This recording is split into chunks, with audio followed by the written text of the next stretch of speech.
अविनाशी मैं आत्मस्वरूप सहजानंदी शुद्ध स्वरूपी। अविनाशी मैं आत्मस्वरूप देह विनाशी मैं अविनाशी। देह विनाशी मैं अविनाशी शुद्ध चिदात्म चेतन रूप। देह मरे पर मैं नहीं मरता। देह मरे पर मैं नहीं मरता।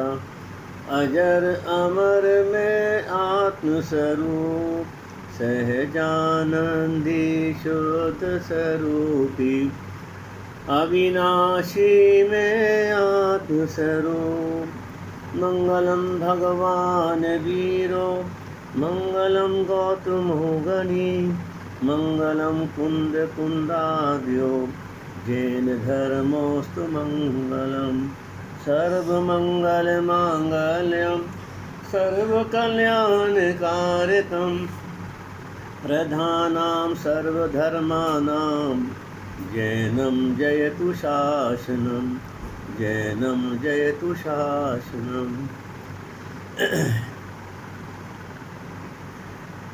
सिरिजिन शासन गुरु नमो नानाविध सुखकार। आत्महित उपदेश ते करे मंगलाचार। जो लक्ष्मी के निलय रूप उन अविनाशी प्रभु को उर्धार। ग्रंथ रचूं आत्मानुशासन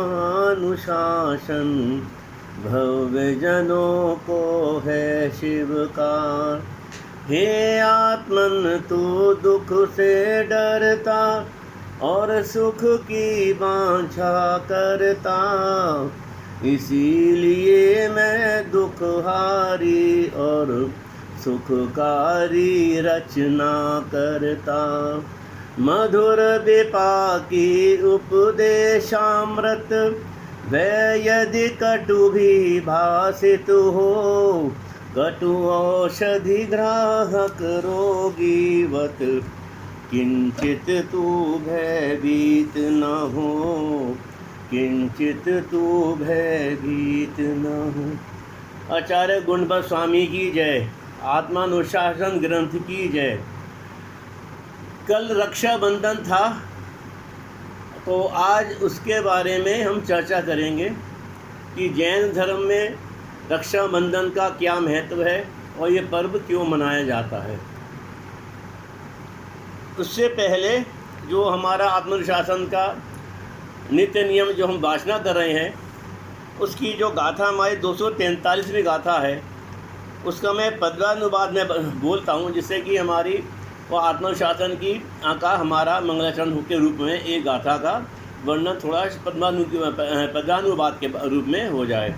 फिर आज हम आज की इसकी गाथा की चर्चा न करके आज क्योंकि कल रक्षाबंधन था, कल तो हम स्वाध्याय हमारा हो नहीं पाया था, तो आज हम इसकी चर्चा हम आज करेंगे।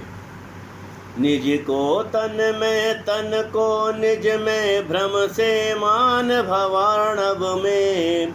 मैं हूँ मैं पर है पर मुझ में, पर नहीं मैं न रहूँ पर में। ये शरीर की प्रति जो प्रीति जो अनादिकाल से इस जीव की मिथ्यात्व के कारण चली आ रही है उसके बारे में ये गाथा है। बहुत सुंदर गाथा है और भेद विज्ञान कराने वाली गाथा है।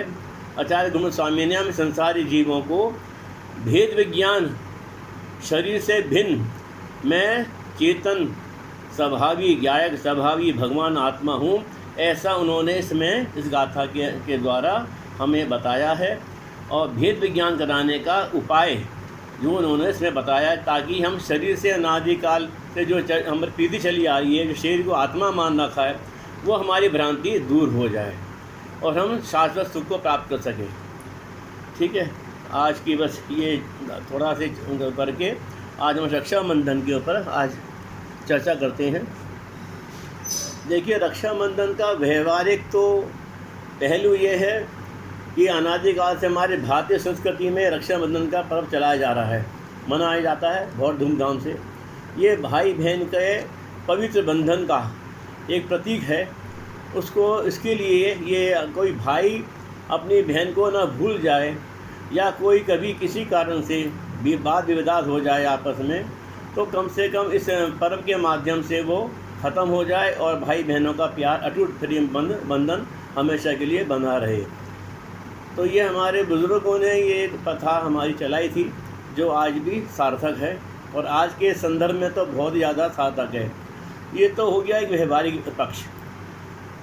जहाँ तक जैन धर्म में रक्षाबंधन का पर्व के मनाने की बात है, तो बहुत ही वहाँ पे इसमें सुंदर एक चित्रण आया है इसमें कि हमारे यहाँ ये जैन धर्म के अंदर, जैन संस्कृति में ये पर्व क्यों मनाया जाता है और कब से शुरुआत हुई इसकी।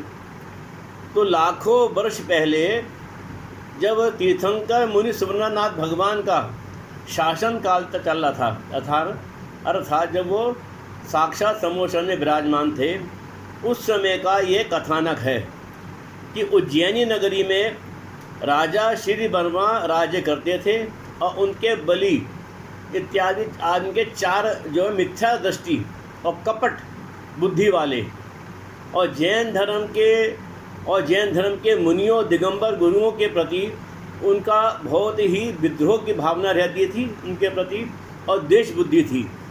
वो उनको मानते नहीं थे, वो नास्तिक थे। उनको जैन धर्म पे ना श्रद्धा थी, ना उनके गुरुओं पर श्रद्धा थी। एक बार उस उज्जैनी नगरी में 700 मुनियों के संघ के साथ अकंपनाचार्य वहाँ पे पधारे। तो अकंपनाचार्य का इतना विशाल संघ को वहाँ पे जब आगमन की सूचना मिली राजा को, तो राजा धार्मिक प्रवृत्ति के थे, तो वो अपने मंत्रियों के साथ उनको और अपने नगरजनों के साथ उनके दर्शन करने के लिए जाते हैं। यद्यपि उन मंत्रियों को तो कोई जरा भी उनके प्रति जरा भी श्रद्धा का भाव नहीं था, वो तो दुष्ट प्रवृत्ति के थे, लेकिन राजा की आज्ञा थी इसलिए उसको जाना पड़ा। जब वहाँ पे पहुँचे तो वो 700 के 700 मुनि वो अपने मौन में थे, ध्यान और मौन में लीन थे, ध्यान में थे, मग्न थे, अपनी आत्मा में रमण कर रहे थे। वो इसलिए थे कि अकंपनाचार्य जब वहाँ विज्ञानी थे, बहुत ही निमित्त ज्ञानी थे, तो उन्होंने अपने निमित्त ज्ञान से ये जाना, जब वो उज्जैनी नगरी में आए, कि यहाँ के जो राजा के 4 मंत्री हैं वो दुष्ट प्रवृत्ति के हैं और मुनियों से के प्रति देश बुद्धि रखते हैं। तो उनको ये सब उन्होंने अपने संघ के सारे मुनियों को निर्देश दिया कि जब राजा अपने मंत्रियों के साथ आए तो कोई मुनि उनको कोई भी एक शब्द भी बोलेगा नहीं, कोई बातचीत नहीं होगी, कुछ नहीं होगा, यहाँ तक कि आशीर्वाद तक भी नहीं, बिल्कुल वो तो मौन रहेंगे। तो ठीक है, जब वहाँ पे सब राजा पहुँचा, राजा और सारे प्रजाजन उन 700 मुनियों के दिगंबर मुनियों को अपने ध्यान और तपस्या में लीन देखकर वो तो अभिभूत हो गए, श्रद्धा से विभूत हो जाते हैं, उनके चरणों में नम्रीभूत होते हैं, वंदन करते हैं, बार बार उनका नमन करते हैं। लेकिन वो जो 4 मंत्री थे वो दुष्ट प्रवृत्ति के थे, वो देश बुद्धि रखते हुए कहते हैं, राजन, जब वो यहाँ से निकले तो बोले, राजन देखो आपको कितने मूर्ख हैं, ये मुनि लोग कितने मूर्ख हैं कि मौनम मूर्खस्य लक्षणम, मौन जो है मूर्खता का लक्षण है। देखो आपको उन्होंने भड़काया, राजा को उनके कान भरे कि आप सबने उनका अभिनंदन किया, उनको चरणों में उनका नमन किया, उन्होंने एक शब्द भी नहीं बोले। तो लगता है कि सारे मूर्ख हैं, इन्हें कुछ आता नहीं है, इसलिए इनको कोई ज्ञान नहीं है, इसलिए मौन रहने का ये ढोंग कर रहे हैं। तो इस प्रकार वो निंदा करते बाबे जा रहे थे। उसी समय उनके ही संघ के एक मुनि जो आहार के लिए गए थे, नगर में बहुत दूर निकल गए थे वो, तो वो बाकी मुनि तो सब आ गए थे आहार लेके, लेकिन एक मुनि पीछे छूट गए थे। तो वो आ रहे थे रास्ते में, उन्होंने ये निंदा सुनी मुनियों की, उन मंत्रियों के मुख से उनकी निंदा जब सुनी तो उनसे रहा नहीं गया और उन्होंने उनके साथ मंत्रियों के साथ उनका विवाद हो गया और उन्होंने तो वो महान तपस्वी ज्ञानी थे, वो उनका नाम था शूरसागर। उन मुनिराज का नाम था शूरसागर। वो महान तपस्वी और ज्ञानी थे। उन्होंने अनेकांत जैन दर्शन के अनेकांत स्यादवाद और न्याय सिद्धांत के द्वारा उनके सभी बातों को खंडन कर दिया, इनकी मंत्रियों की, और वो चुप हो गए। वो उनके पास कोई जवाब मिला, अर्थात वो पराजित हो गए। तो राजा के सामने अपना अपमान को वो सहन नहीं सके, अपने को बड़ा उन्होंने अपमानित महसूस किया, और उसी समय उन्होंने उनके से बदला लेने का उन्होंने एक मन में ठान ली। तो फिर क्या हुआ, उधर जब मुनिराज जाते हैं संघ के अंदर, तो वहाँ का उन्होंने जाके सारे बताते हैं उनको। तो उन्होंने क्या किया, इधर दूसरी तरफ क्या होता है, जब राजा की उपस्थिति में अपमानित होने से कारण वो मंत्री जिनको अपनी बेइज्जती वो सहन नहीं कर सके, तो उन्होंने अत्यंत क्रोधित होकर रात्रि में मुनिराज को मारने का उन्होंने षड्यंत्र रचा। तो वो जाते हैं मारने के लिए। उधर क्या हुआ, जब आचार्य कंपनाचार्य को उन्होंने शूरसागर जी ने ये सारा वृतांत सुनाया, रास्ते में जो भी घटित हुआ था वाद विवाद के बारे में, तो उन्होंने कहा, शूरसागर तुमने ये क्या किया, ठीक है तुमको हमारी आज्ञा का तुमको ज्ञान नहीं था, लेकिन तुमने मुनि होकर ज्ञानी होकर तुमने ऐसे दुष्ट प्रवृत्ति के लोगों के साथ वाद विवाद क्यों किया। बोले महाराज मेरे से अपने मुनि संघ की मुनियों की निंदा सहन नहीं हुई। तो उन्होंने कहा ठीक है तुम प्रायश्चित लो, आप ऐसा करो, अपने प्रायश्चित के लिए तुम वहीं पे जिस जगह पे रास्ते में जिस जगह पे तुम्हारा विवाद हुआ था वहीं जाके और पूरी रात्रि आज कायोस की मुद्रा में ध्यान करना, ये तुम्हारा प्रायश्चित है। देखो आप सुनिए कि प्रायश्चित क्या होता है। जब कोई मुनिराज के साथ अपनी आवश्यक क्रियाओं में का पालन करते हुए अपना उनसे कोई दोष हो जाता है, तो वो उसकी शुद्धि के लिए आचार्य भगवान के सामने अपना दोष प्रकट करते हैं, अपनी आलोचना करते हैं, और फिर मुनिराज आचार्य जो हैं उनको यथासंभव यथा योग उनको उसका प्रायश्चित देते हैं। तो प्रायश्चित आप समझे दंड नहीं है। कई आप यह समझेंगे प्रायश्चित दंड होता है, दंड नहीं है, ये तो अंतरंग तप है। 12 प्रकार के जो तप होते हैं, 6 बाह्य और 6 अंतरंग। तो अंतरंग तप में सबसे पहला जो तप है उसका नाम प्रायश्चित है। प्रायश्चित ये जो दंड नहीं है, इसलिए ये तो एक अंतरंग तप है जो मुनि लोग धारण करते हैं। काहे के लिए? परिणामों की विशुद्धि के लिए। जो दोष उन्होंने किया था, वो दोष के कारण जो उनके परिणामों में विकृति आई थी, विकार आया था, कषाय का उत्पन्न हुई थी, तो परिणामों की विशुद्धि करने के लिए, चित्त की शुद्धि करने के लिए ये आचार्य के द्वारा मुनिराजों को एक प्रायश्चित दिया जाता है। तो उनकी आज्ञा मानकर वो मुनिराज वहाँ उसी जगह पे जहाँ पे विवाद हुआ था वहाँ पे जाके और पूरी रात्रि में के लिए और वो वहाँ जाके अपने ध्यान में लीन हो जाते हैं। अब मध्य रात्रि के अंदर जब वो चारों मंत्री, जब रात्रि हो गई तो चारों के चारों मंत्री उन मुनिराज को मारने के लिए तलवारें लेकर पहुँचे। तो उनको तो योजना ये थी कि समस्त मुनि संघ का आज हम संहार कर दें। लेकिन वो जब पहुँचे, रास्ते में जब जा रहे थे तो रास्ते में वो मुनि दिखाई दे गए उनको, शूरसागर जी। अरे अरे जिससे हमारे विवाद हुआ था हमें तो इसी से बदला लेना था, चलो यही मिल गया, हमें ये तो यही मिल गया, हमें वहाँ जाने की क्या जरूरत है, संघ में जाने की, हमें तो इसी से बदला लेना है। तो उन्होंने जैसे ही चारों के चारों मंत्रियों ने तलवारें उठाई मारने के लिए, तुरंत जब ही जो देवता थे उन्होंने आकर उनको कीलित कर दिया। ये उन मुनिराज की तपस्या का फल था। जो देव वहाँ पे आए और देवों ने उनको जाके उनको कीलित कर दिया, यानी बिल्कुल वो वहीं पे मूर्ति बन के खड़े हो गए और उनके पैर भी जमीन में धंस गए, उनके पैर भी वहीं जम गए, चिपक गए वहीं पर ही। रात्रि बीत गई, सवेरे हुआ, सब लोगों ने देखा, नगरवासी जब आना जाना शुरू हो गया, ओहो ये देखा सीन, सारी पूरे शहर में हाहाकार मच गया, पूरी खबर फैल गई। राजा के पास पहुंचा, ये खबर पहुंची तो राजा आया वहाँ पे, और राजा ने उनको दंड के तभी जैसे राजा आते हैं मुनिराज के चरणों में वंदन करते हैं, नमस्कार करते हैं और क्षमा मांगते हैं, तब वो जो है वो देव भी अपनी वो माया को समेट लेता है और वो ठीक हो जाते हैं। तो उनके हाथों में नंगी तलवारें देखकर अब बताओ, उसके सबूत सामने हैं तो वो कोई क्या कह सकता है। राजा ने उनको बहुत उनको जो है डांटा और उनको काला मुख करके गधे पे बिठा के और उनको जो है हसनापुर राज्य से बाहर निकाल दिया, जाओ यहाँ से, निकल जाओ यहाँ से। अब वो चारों के चारों मंत्री जो हैं उसमें जो बलि जो था मुख्य जो मंत्री, वो जो है युद्ध कौशल में बहुत माहिर था। तो वो घूमते घूमते इधर उधर भटकते भटकते वो पहुंच गए हस्तिनापुर में। वहाँ पे हस्तिनापुर में उस समय राजा पद्म राय जी राज्य करते थे।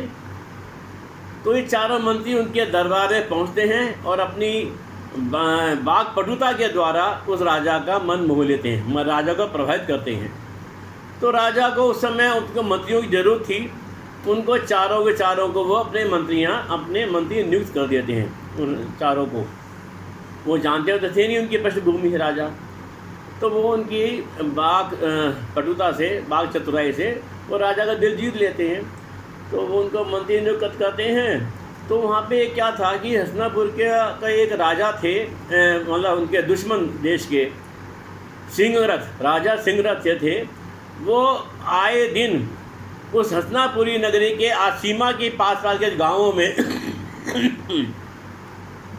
वहाँ पे वो आके अपनी सेना भेजता था राजा, और वहाँ पे वो उपद्रव मचाते थे, नगरी वासियों को लूटते थे और उनको बहुत कष्ट पहुँचाते थे।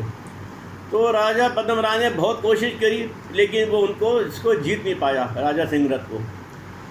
तो बलि को उन्होंने कहा, मंत्रियों ने कहा महाराज आपकी परेशानी का कारण क्या है, तो बताते हैं। बोले ठीक है।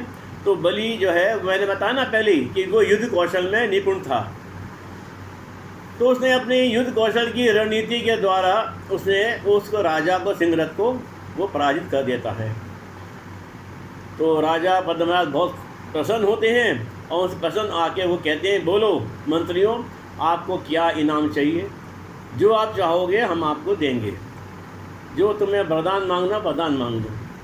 तो राजा बलि वो जो मंत्री बलि था वो चारों कपटी थे, कपड़ा था उनके मन में ही। तो उन्होंने कहा कि महाराज हम ये वरदान जो है आगे के लिए सुरक्षित रख लेते हैं, जब हमें ज़रूरत होगी हम आपसे अपना ये वरदान मांग लेंगे। बोला राजा कहता है ठीक है। उधर क्या होता, संयोग की बात है कि वो राजा वो अकंपनाचार्य अपने सभी 700 मुनियों के संग सहित विहार करते हुए और सब नगरवासियों को सबको उनको धर्म का प्रचार प्रसार, मोक्ष मार्ग का उपदेश देके, रत्नत्रय को धारण करने का उपदेश देते हुए, उनका आत्मकल्याण के लिए देशना देते हुए विहार करते करते हस्तिनापुर पूरा का पूरा संघ आ जाता है वहाँ पे हस्तिनापुर में। अब वो राजा को जब उसको पता लगता है, राजा पद्मराज बड़ा खुश होते हैं, हर्षित होते हैं। उधर मंत्री का जब पता लगा कि वो 700 मुनि को यहाँ पे आ गया है, आगमन आ गया, तो वो उनके जो कपट के ना चोर के मन में तो कहना चोर की धाड़ी में दिन था, उनको तो भयभीत हो गए वो कि अगर हमारा कुकृत्य जो हम वहाँ करके आए हैं उज्जैनी नगरी में, अगर राजा को पता लग गया तो ये तो हम कभी निकाल देगा यहाँ से अपमानित करके। तो उन्होंने क्या योजना बनाई कि अपना वो जो वरदान उन्होंने मांगा था, तो उन्होंने वरदान जो सुरक्षित रख लिया था अपने राजा से, तो बोले वरदान मांगने का समय आ गया है। तो उन्होंने कहते हैं राजन, अब हमें जो आपने हमको वरदान देने का जो हमें कहा था, वचन दिया था, आज हम आपसे एक हफ्ते हमें एक बहुत महान यज्ञ करना है शांति के लिए। अपने वो अपराधी की योजना थी, षड्यंत्र था उनका मन में, तो हमें एक महान यज्ञ करना है। तो उसके लिए यज्ञ की पूर्ति के लिए आप हमारे को एक हफ्ते का, हम अपने वरदान के रूप में ये एक हफ्ते का शासन मांगते हैं, राज्य का शासन हमें आप सौंप दीजिए। बोले ठीक है। उस समय के राजा अपने वचन के पक्के होते थे, तो राजा अपने महल में राजमहल चला जाते हैं और वो राजा बन जाता है, कौन, बलि। तो वो क्या करते हैं, उस 700 मुनियों के से बदला लेने का उन्होंने षड्यंत्र रचते हैं। यज्ञ का तो उन्होंने एक बहाना लगाया था तो यज्ञ करने के बहाने उन्होंने 700 मुनिराज जहाँ पे वो ध्यान करने बैठे हुए, तो उनके चारों तरफ घेरा बना के उनका इसमें उनकी पूरी एक क्या कहते हैं बाड़ लगा दी, कोई वहाँ से निकल ना सके। और वहाँ पे यज्ञ के बड़े बड़े कूड़े बना दिए, और उसके अंदर जानवर, मरे हुए जानवर, जिंदा यज्ञ जो होता है जैसे, और तुम्हारे उसमें महान चमड़ी दुर्गंधित जो पदार्थ वहाँ उसमें भर दिए, उसमें कुंडों के अंदर, और उसके अंदर वो लकड़ियाँ लगा के इसमें आग लगा दी। और चारों तरफ मुनिराज के चारों तरफ जो घेरा जो उसने में जो मुनि का उसने बनाया था कुंड का, यज्ञ के कुंडों का, तो वह अग्नि धूध करके जलने लगी। तो उन 700 मुनियों ने महान उपसर्ग जानकर वो तो अपने आत्म ध्यान में लीन हो गए, यानी वो तो अपने आत्मा के शांत रस में डूब गए, महान शांति का और महान सुख का, और जैसे ज्ञान रूपी अमृत का वो रसा स्वादन करने लगे। उन्हें शरीर पे जो क्या उपसर्ग हो रहा है उससे बिल्कुल भिन्न, उन्हें कोई इसके संबंधी कोई पीड़ा नहीं, कोई वेदना नहीं, कोई किसी भाग का भाव नहीं उनके। वो तो अपनी आत्मा में डूब गए, शुद्ध योग में रमण करने लगे, आत्मा का आनंद लेने लगे, अतीन्द्रिय आनंद की प्राप्ति उनको उन्होंने बड़ा सुख का अनुभव करने लगे। उधर क्या हुआ कि एक अन्य संघ जिनसे काफ़ी दूर था, उस राज्य से एक महायोग मुनि संघ विराजमान था। तो उनके आचार्य निमित्त ज्ञानी थे, उन्होंने आकाश में अचानक देखा, आकाश में श्रवण जो नक्षत्र है, श्रवण नाम का जो नक्षत्र है वो काँप रहा है आकाश में। तो उन्होंने निमित्त ज्ञान से जाना कि इस जो काँप रहा है नक्षत्र, उसका मतलब ये है कि हमारे किसी संघ पे उन्होंने फिर अपने निमित्त ज्ञान लगाते हैं। तो उनको निमित्त ज्ञान में आता है कि हस्तिनापुर में जो कंपनाचार्य का महान 700 मुनियों का संघ है, वहाँ पे महान उपसर्ग उसने राजा बलि ने किया है, धर्म संकट हो गया है वहाँ पे। तो उन्होंने अपने क्षुल्लक, जो उनके संघ में एक क्षुल्लक थे, वो भी चारणधारी थे, वो उनको कहा कि जो उनके जो आचार्य के थे, ये जो पद्म राय थे, राजा पद्म राय, इनके छोटे भाई विष्णु कुमार थे, वो महान तपस्या कर रहे थे वहाँ पे एक पर्वत पे बैठ के। तो उन्होंने कहा तुम फ़ौरन, हे क्षुल्लक महाराज, तुम फ़ौरन जाओ आकाश मार्ग से, और उनको मुनिराज विष्णु कुमार जी को वो समय उनको रिद्धि प्राप्त हो गई तप के प्रभाव से, और उनको जाके निवेदन करो, सारा वृतांत सुनाओ कि ऐसे 700 मुनियों का वहाँ संग पे महाधर्म संकट आया है, और राजा बलि ने वहाँ पे चारों तरफ उनके आग लगा दिए, महान उपसर्ग कर रहा है वो। तो वो जाते हैं क्षुल्लक जी, एक सेकंड में वहाँ पहुँच जाते हैं फटाफट चारण रिद्धि के द्वारा। वहाँ जाके वो निवेदन करते हैं, उनके चरणों में नमस्कार करते हैं, नमन करते हैं, और सारा वृतांत सुनाते हैं कि हे प्रभु, आपको ऐसा वहाँ पे संकट आ गया है, तो आप, मेरे आचार्य ने मुझे आपके पास भेजा है, वो उनका संकट दूर कीजिए। आपको जो है चारण विक्रिया रिद्धि प्राप्त हो गई है, आपको विक्रिया रिद्धि। ये आता है ना उसमें 64 रिद्धि के वर्णन में, अनीमनि दक्षा कुशला महीमनि लघीमनि शक्ता कृतिनो गरीमनि, आता है ना लाइन। तो महिमा नाम की जो थी, अनिमा होता है कि छोटा रूप बनाना, ये विक्रिया रिद्धि। महिमा होती है खूब बड़ा, जितना चाहो उतना बड़ा रूप बना लो, जितना चाहो बड़ा रूप बना लो, जो चाहो रूप बना लो। तो उन्होंने वो, उनको रिद्धि प्राप्त हो गई थी। तो वो क्षुल्लक जी कहते हैं कि प्रभु, आपको विक्रिया रिद्धि प्राप्त हो गई है, और आप फ़ौरन जाइए वहाँ पे और उनका संकट दूर कीजिए 700 मुनियों का।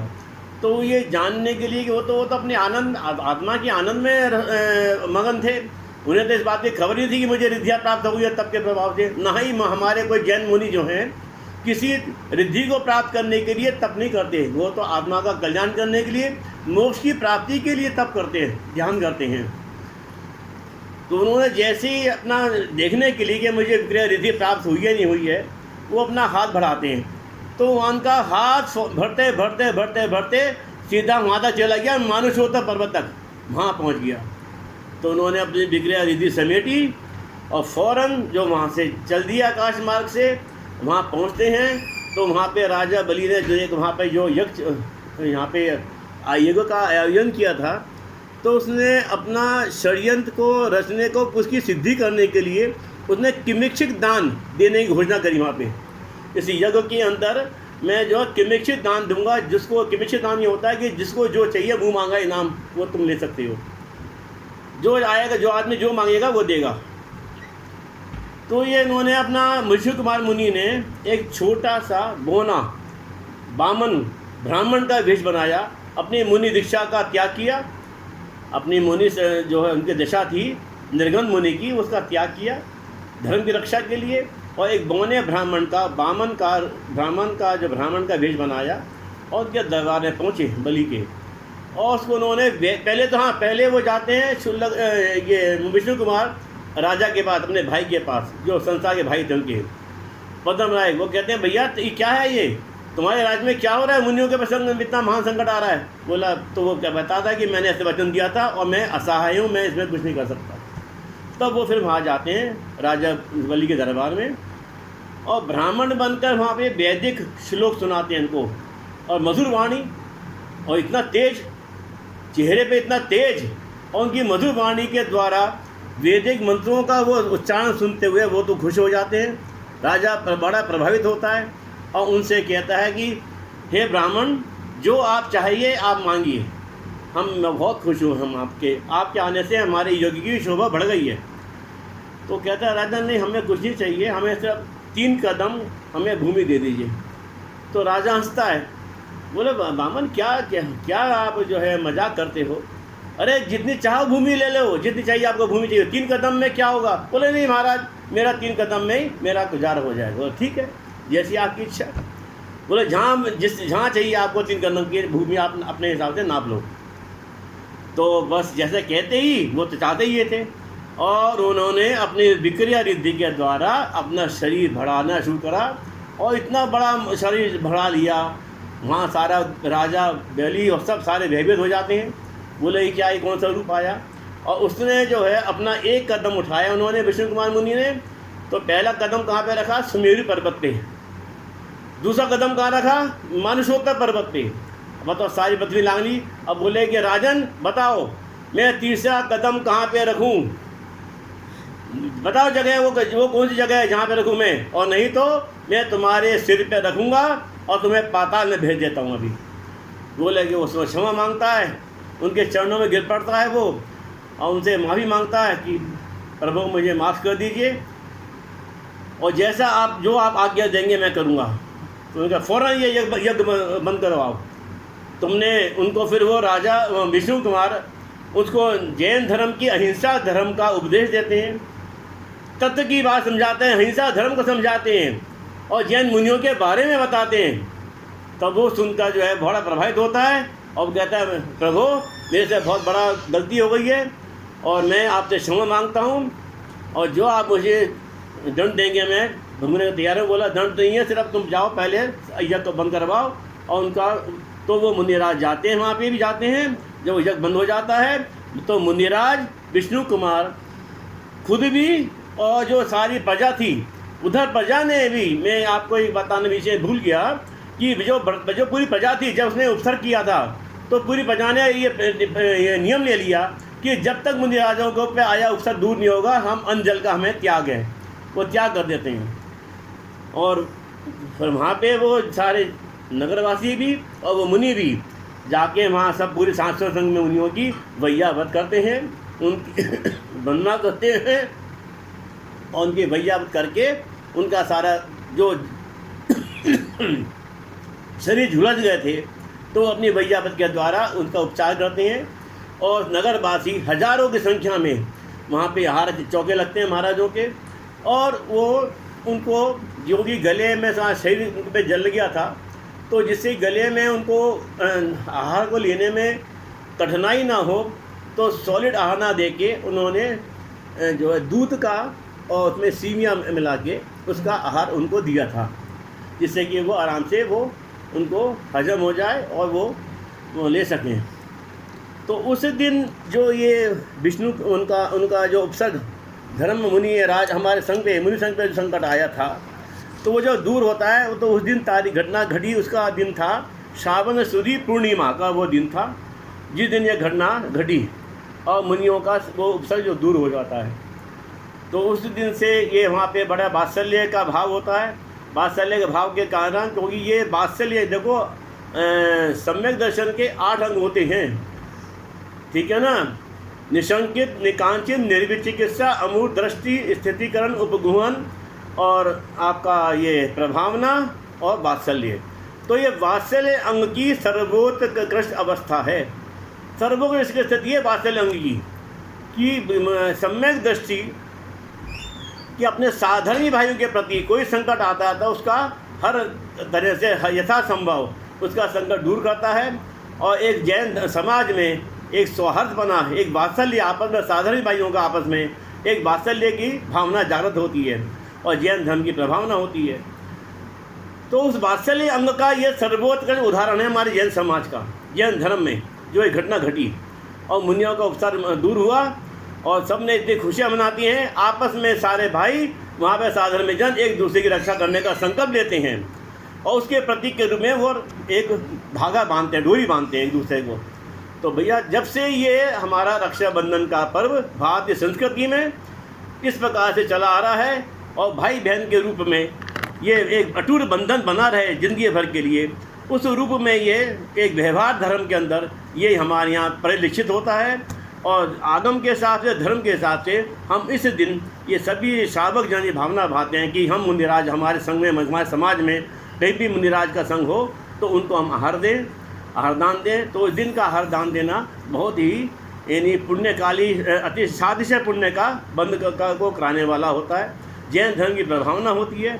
तो भैया ऐसा है कि ये हमारा जैन धर्म की रक्षाबंधन उस जब से चला आ रहा है और हम बड़े वात्सल्य भाव से अपने धार्मिक स्तर के ऊपर हम अपने मुनिराजों को, अपने साधु वृंद को हम ऐसा आहार दान देते हैं और व्यवहार के अंदर ये भाई बहन के एक अटूट बंधन के रूप में ये हमारे यहाँ मनाया जाता है। ये अनादिकाल से, ये जब से ये घटना घटी है, जब से ये चली आ रही है।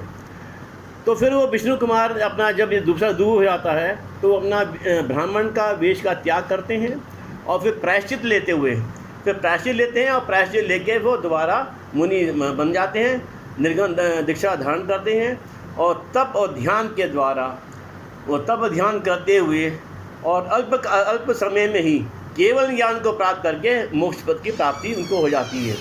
तो ऐसे महान विष्णु कुमार मुनि की जय। बोलिए, आप सही बोलिए, कैसे विष्णु कुमार मुनि महाराज की जय हो। हाँ चलिए, आज हमारा ये टाइम पूरा हो गया है और आज कथानक भी हमारी रक्षाबंधन का, इसलिए जब से ये हमारे जैन धर्म में ये मनाया जाता है पर्व। तो अब कल जो है, कल के लिए मैं बता दूं कि हमारा उससे पहले दिन यानी कल तो रक्षाबंधन था और परसों था श्यामनाथ तीर्थंकर भगवान को मोक्ष की प्राप्ति हुई थी। तो कल मैं श्यामनाथ भगवान की तीर्थंकर प्रभु का मैं जीवन चरित्र आपको सुनाऊंगा, उनको पढ़ेंगे। और परसों से फिर हमारा आत्मानुशासन नाम की ग्रंथ की जो गाथा शुरू होनी है वो हम व्याख्या करेंगे, ठीक है। चलिए जिनवाणी शुरू करें। न मैं समय साराए स्वानुभुग चकासते चित्त स्वभावाए भावाए सर्वांतरे छिद्दे शुद्ध ज्ञान से जो जानते हैं शुद्ध केवल आत्मा शुद्ध केवली उनको कहें ऋषिगण प्रकाशक लोक के जो सर्व शुद्ध को जानते उनको कहें शुद्ध केवली सब ज्ञान ही है आत्मा बस इसीलिए शुद्ध केवली। जय हो आचार्य कुंग स्वामी की जय। जावानी के ज्ञान ते सूझे लोकालोक सोमानी मस्तक नमो सदा दे धूंधो हे जिनवानी भारती तो दपो दिन रैन जो तेरी शरण गए सो पावे सुख चैन। जय हो, सबको जय जिनेन्द्र, सबको जय जिनेन्द्र।